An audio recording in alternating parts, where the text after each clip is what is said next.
My brother lied about being self-made at his wedding, so I exposed the $40,000 loan I've been paying for 4 years straight. I'm a 34-year-old dude, working as a senior project manager for a construction firm in Colorado. Not just any construction firm, we're talking the kind that builds those luxury mountain resorts where rich tech bros drop millions to ski twice a year. I got promoted to lead our biggest project yet last month. I moved out here about 3 years ago for the original promotion, leaving everything behind, my hometown, my friends, and my family back in Ohio. But I still sent money home, still checked in weekly, still tried to be part of their lives even from 1,200 miles away. My younger brother, Mason, 29, male, has always been my parents' favorite. I'm not even trying to sound bitter, it's just facts. When we were kids, my baseball games got skipped so they could take him to soccer practice. I was actually pretty good too, almost got scouted for college ball until I messed up my shoulder junior year.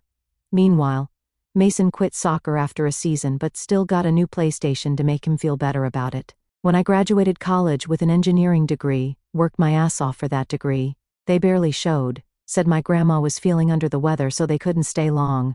When Mason dropped out after 2 semesters of partying his ass off and failing every class except gym, they co-signed his apartment lease. You get the picture.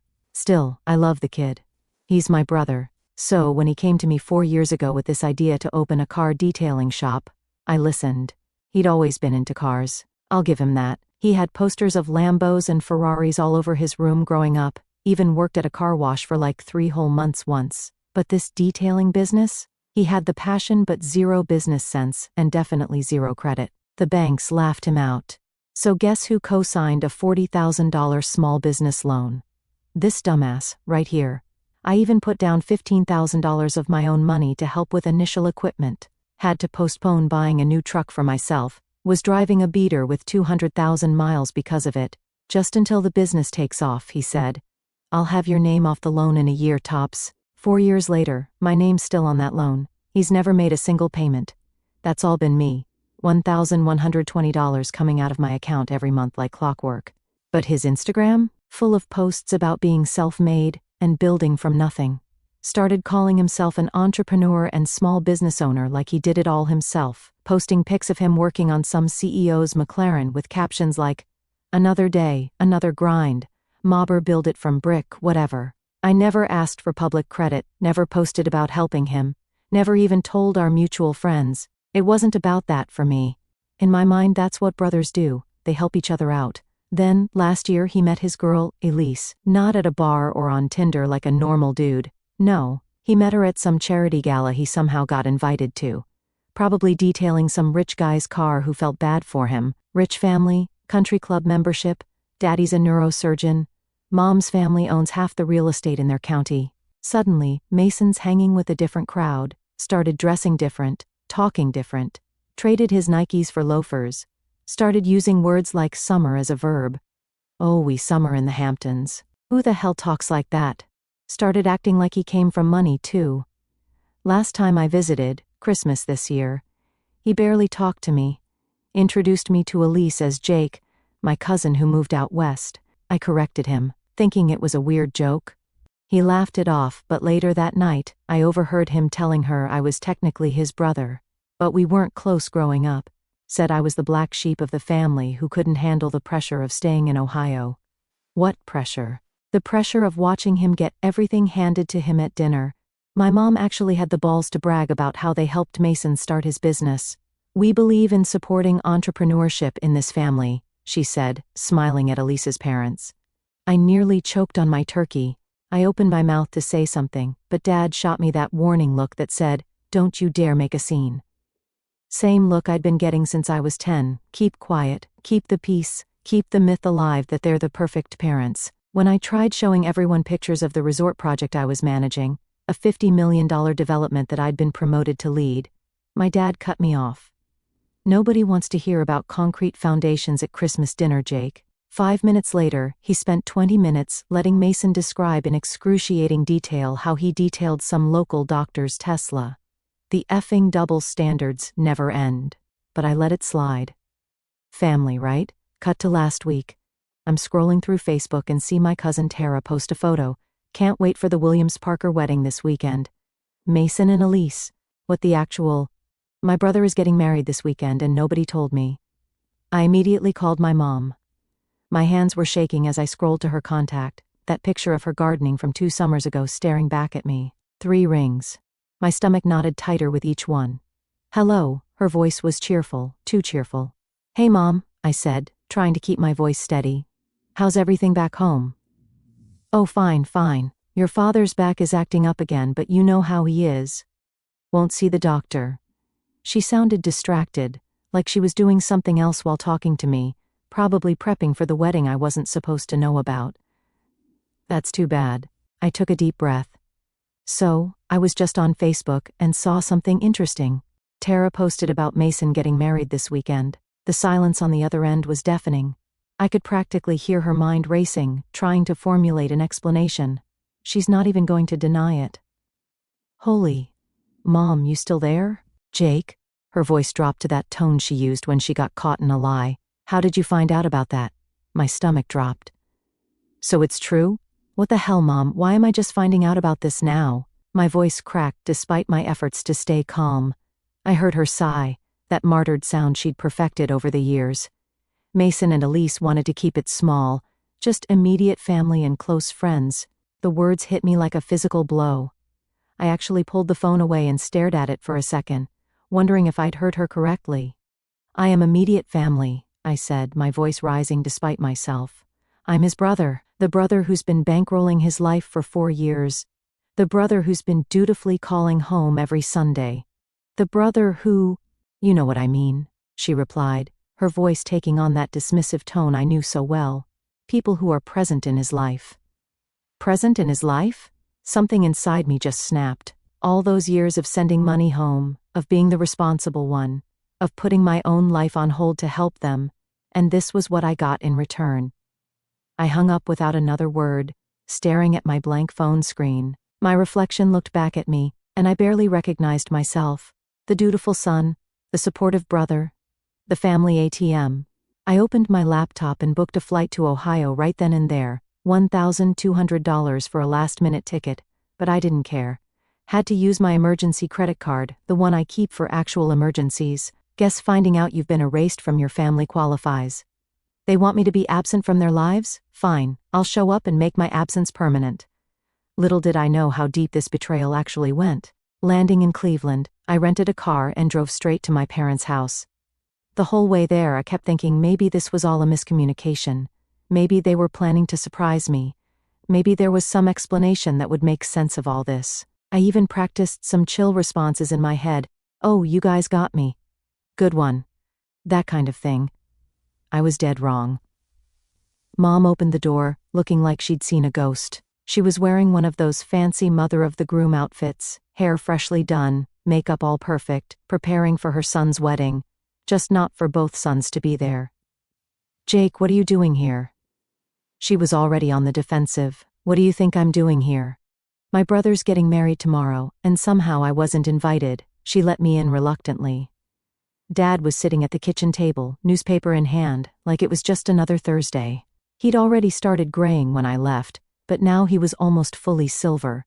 Still had that same disapproving look though, the one I'd seen my whole life whenever I didn't meet some invisible standard. Son, he said without getting up, this is unexpected. Yeah, no kidding. So is finding out about Mason's wedding through Facebook. Mom sighed. We were going to call you after. It's complicated. Uncomplicated for me then. That's when it all started coming out. Mason had been telling Elise and her family that he built his detailing business from nothing, that he was a self-made entrepreneur who never took handouts, that his family, meaning our parents, had always been financially comfortable but distant. According to this story, he'd overcome all odds alone.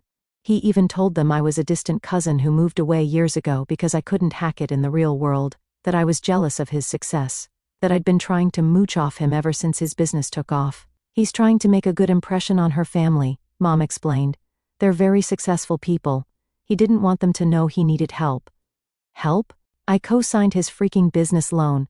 My name is still on it. I've been making the payments for 4 years. Dad finally looked up from his newspaper.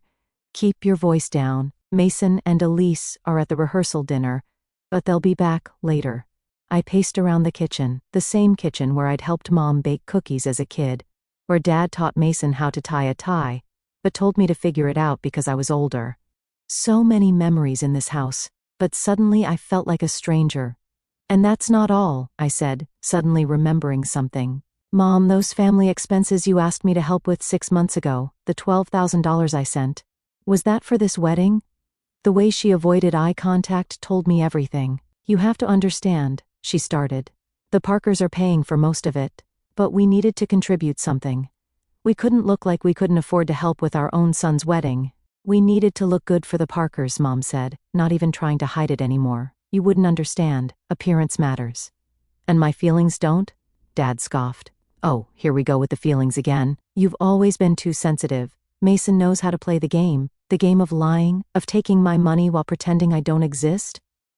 It's not like you need the money, Mom said dismissively. No wife, no kids. What do you even spend it on up there in the mountains? Protein shakes and hiking boots? She laughed like she'd said something clever. I stared at her. I'm saving for a house, Mom. Would you know if you ever asked about my life instead of just my bank account?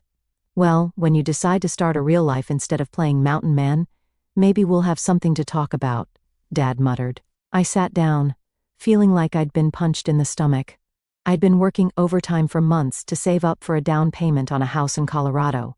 Had my eye on this perfect place with mountain views and a garage big enough for a workshop. That $12,000 was a big chunk of my savings. So, you lied to me, took my money for a wedding I wasn't even invited to? You're being dramatic, Dad said. It's just a wedding. You can see the pictures after. I stared at him, unable to process the level of disrespect. Where are they having it? I asked. Jake, Mom had that warning tone. Where is the wedding? Lakeview Gardens? Dad answered, but don't even think about. I was already heading for the door. Jake, please, Mom called after me. If you show up there tomorrow, you'll embarrass us all. Mason has worked so hard to build this relationship. I turned back. No, Mom, I worked hard. I worked hard for every dollar I sent home. I worked hard to help Mason when no one else would. And this is how you repay me? By erasing me? I left without waiting for an answer, checked into a hotel, and spent the night staring at the ceiling, piecing together years of being used by the people who were supposed to love me most. By morning, I knew exactly what I had to do. Lakeview Gardens is one of those fancy wedding venues with manicured lawns and a little man-made lake, the kind with stone pathways and pergolas covered in flowers.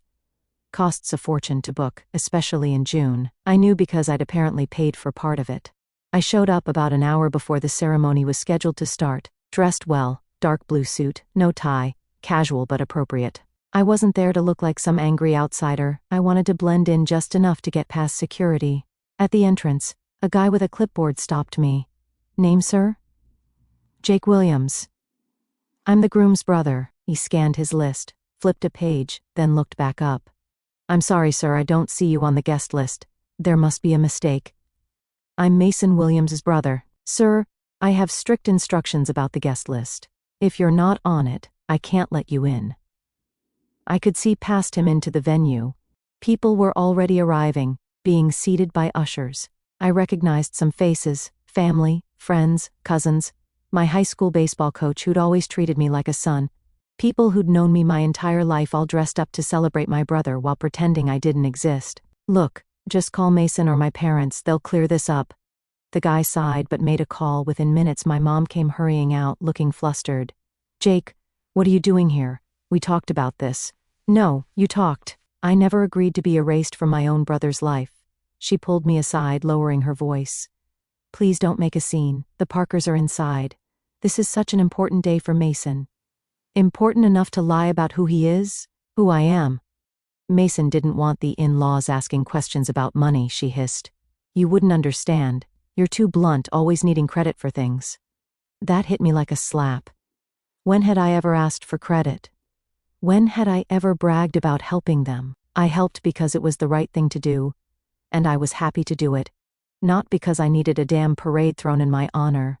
I wasn't the one out here flexing on Instagram, pretending to be a self-made king while someone else made the loan payments. I wasn't chasing trophies or fake handshakes. I stayed quiet. I stayed solid. And this was the thanks? It didn't even sting. It just clicked, like flipping on a light in a room I should have left years ago. She didn't know me. None of them did. Dad appeared next, looking annoyed rather than concerned. Son, you need to leave. This isn't the time or place. I want to talk to Mason. He's getting ready. He doesn't need this distraction. Distraction? Is that what I am now? Dad shook his head. You've always been smart with money. No kids, no house, no drama.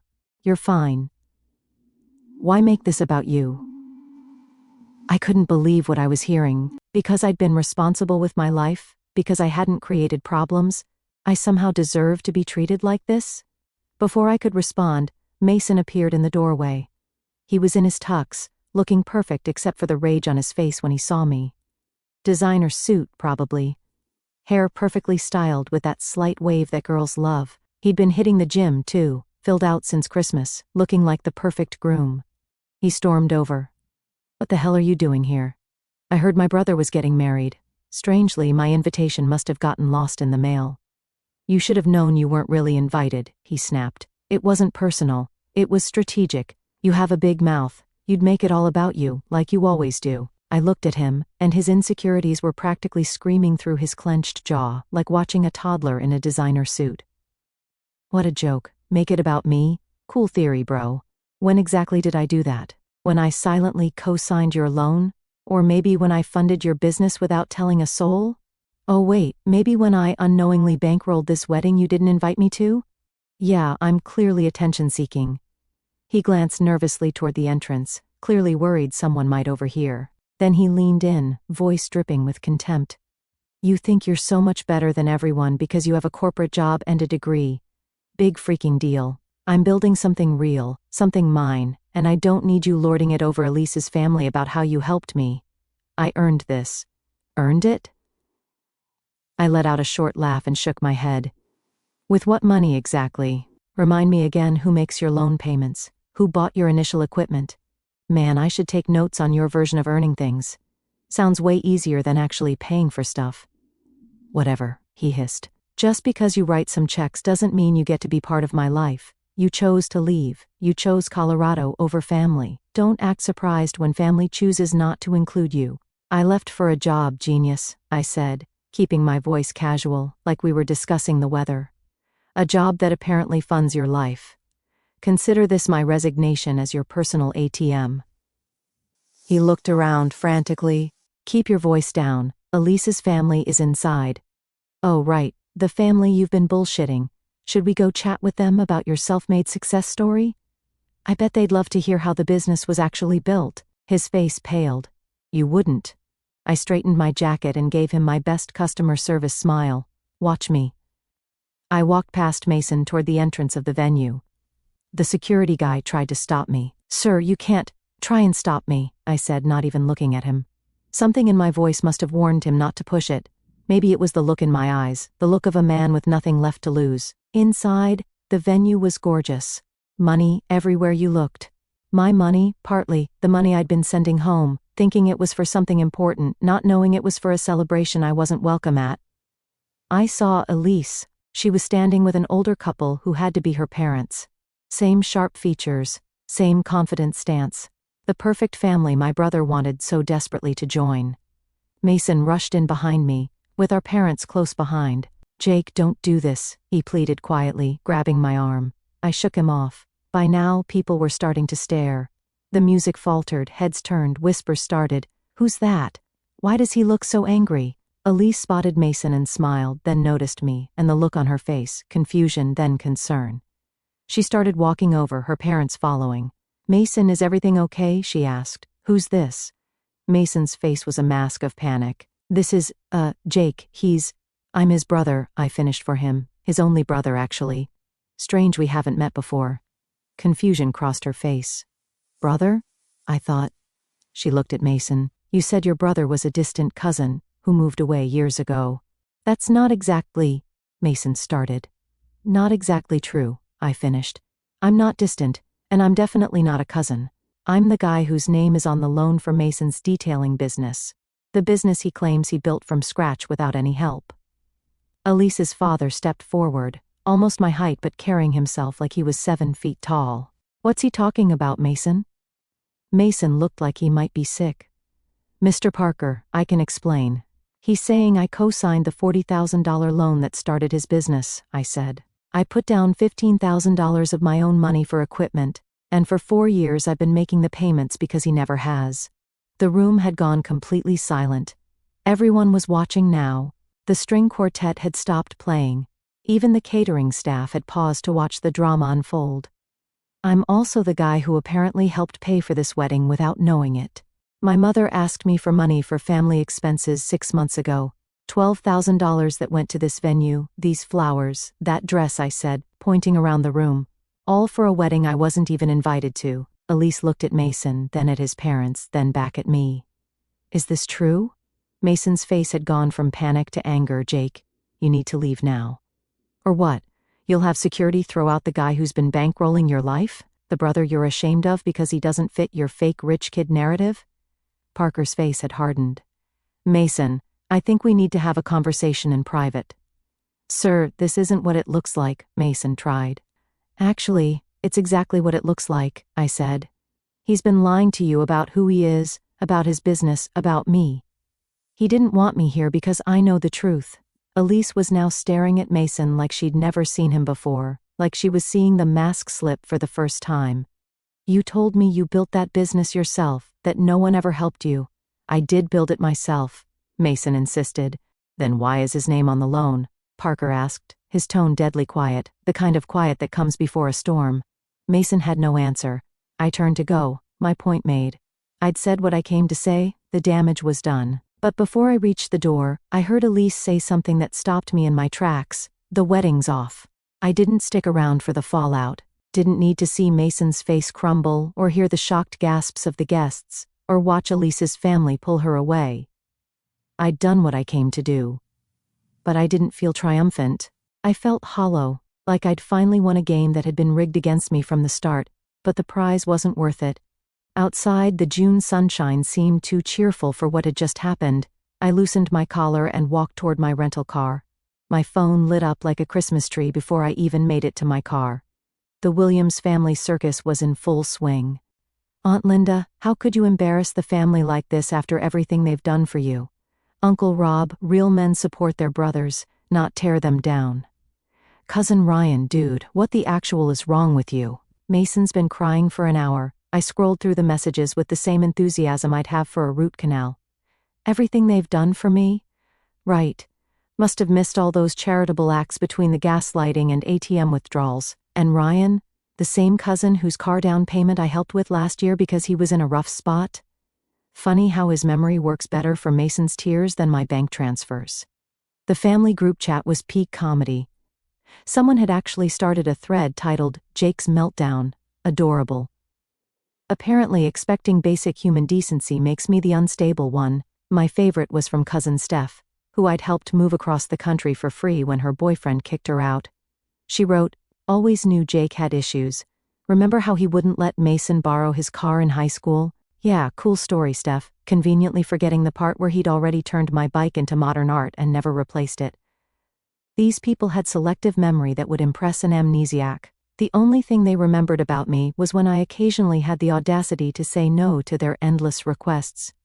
I closed my phone and kept walking. Behind me, I heard footsteps running. I turned, half expecting to see Mason coming to throw a punch. Instead, it was my cousin Tara, the one whose Facebook post had alerted me to the wedding in the first place. We'd been close as kids, she'd always been kind to me, even when my own brother wasn't. Jake, wait, she called. I stopped, suddenly tired. The adrenaline was wearing off, leaving me drained.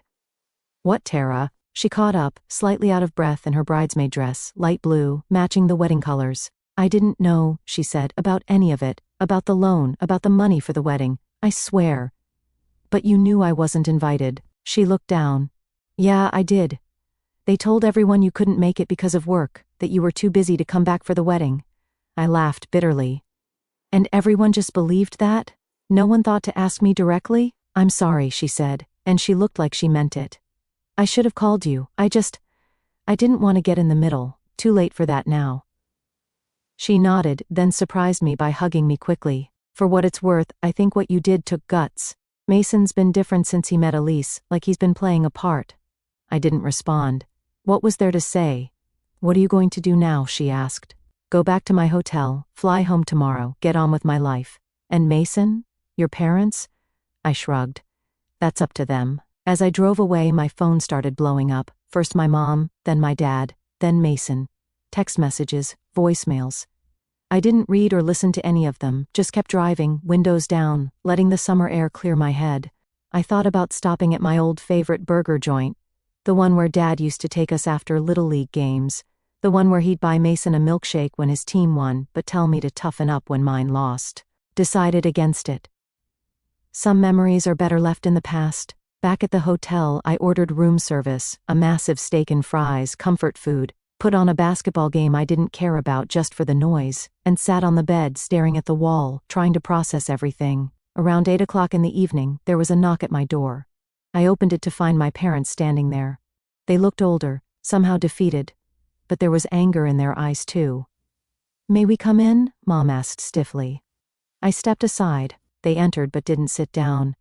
You've ruined everything, Dad said without preamble. The Parkers called off the wedding. They're demanding their money back. Mason's devastated. I ruined everything? I repeated. That's rich. You could have just let it go, Mom said. Was your pride really worth destroying your brother's chance at happiness? I couldn't believe what I was hearing. This isn't about pride.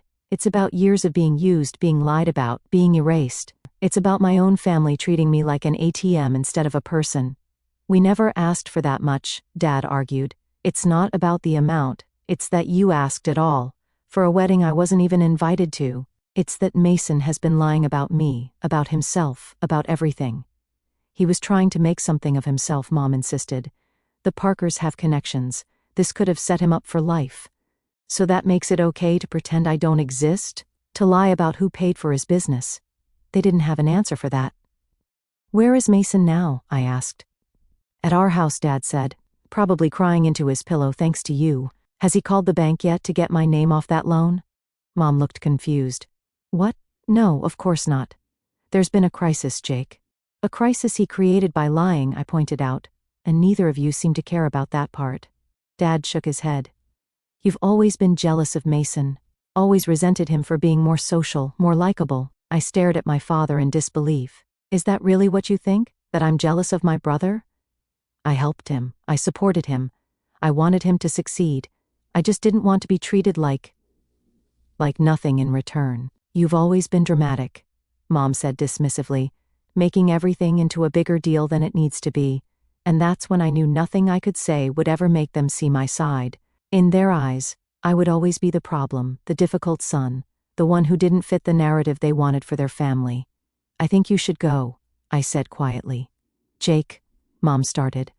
No. Here. Tell Mason he has 30 days to get my name off that loan, or I'm calling the bank myself. As for you two, don't contact me again. You've made your choice clear. Dad's face hardened. You don't mean that. I've never meant anything more in my life. They left without another word, just walked out like they'd done so many times before, leaving me alone to deal with the fallout of their choices. I sat back down on the bed, picked up my forgotten steak, now cold, and felt a strange sense of peace wash over me. For the first time in years I felt like I could breathe. It's been 3 weeks since I nuked my brother's wedding. 3 weeks of silence from my family. No calls from Mason about the loan. No texts from my parents asking how I am. Just nothing. But I'm okay with that. Better than okay, actually. Back in Colorado, the mountains seem clearer somehow, like my vision's improved. I can see the peaks better, appreciate the view from my apartment more. I've been reflecting on how much energy I've spent over the years trying to keep connections with people who saw me as nothing more than a safety net. How much of myself I've given to people who couldn't even be bothered to invite me to a wedding I helped pay for. Yesterday, I called the bank and explained the situation with Mason's loan. Started the process of removing myself from it. The bank officer was surprisingly understanding when I laid it all out. Said it happens more often than people think. It'll hurt my credit, but less than if he defaults entirely. The banker actually said something that stuck with me. Family loans are the worst kind. Money and blood don't mix well. No kidding. I also did something I should have done years ago. I blocked their numbers. All of them. Mom, Dad, Mason. Not out of anger anymore, but because I need a clean break to move forward. It's like amputating a limb that's gone gangrenous. Hurts like hell, but it's the only way to heal. Tara called once to check on me. Said Mason and Elise are talking things through and might still get married, just with a smaller ceremony and less lying. Apparently Mr. Parker was willing to forgive the deception if Mason came clean about everything and started making his own loan payments. Elise was torn, embarrassed by the scene but still in love with him. Tara asked if I'd consider reconciling with them if they apologized. I told her some bridges can't be rebuilt once they're burned. This is one of them. The strangest part? I don't feel sad anymore. I thought cutting off my family would feel like losing a limb. Instead, it feels like putting down a weight I've been carrying so long I forgot it was there. My coworkers have noticed the difference. My boss mentioned I seem lighter somehow, more focused, said I'm being considered for another promotion, heading up our new project in Seattle. A woman from accounting asked me out for coffee yesterday. Amy, smart, funny, doesn't take any nonsense. I said yes. We're going rock climbing this weekend. I know there are people reading this who will say I went too far, that family is family, and you should forgive them no matter what. But those people haven't lived my life, haven't had the people who are supposed to love them the most treat them like an inconvenient truth. Sometimes the strongest thing you can do isn't to keep forgiving. It's to finally say enough and walk away. So that's what I'm doing, walking away, not because I'm running from my problems, but because I'm finally running toward my own life. Mason wants to pretend he's self-made. Fine, now he actually has to be. My parents want to act like I'm the unreasonable one? Fine. They can do it without my support. For years I thought being a good son and brother meant sacrificing for my family.